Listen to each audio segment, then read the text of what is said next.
Immigration Lookout Bulletin.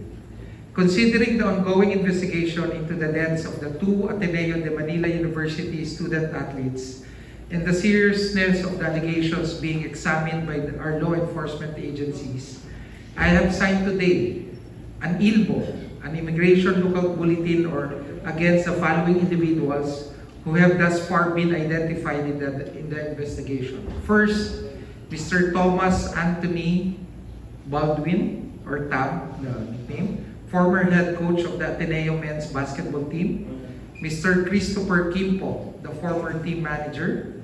Mr. Reynaldo Jacinto Jr., assistant coach.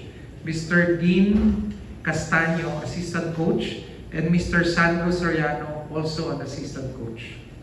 Let me emphasize that an ILBO is a monitoring mechanism. It is intended to alert authorities should the subjects attempt to travel abroad while the investigation is ongoing.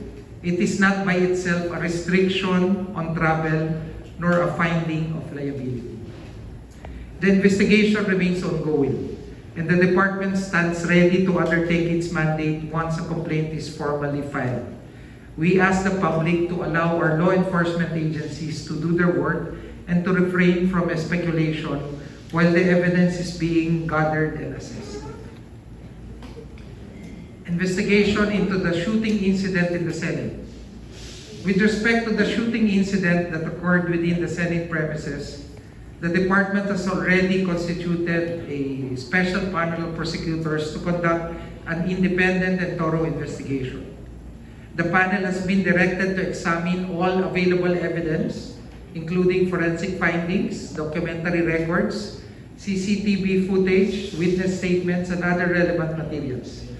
The objective is simple: to establish the facts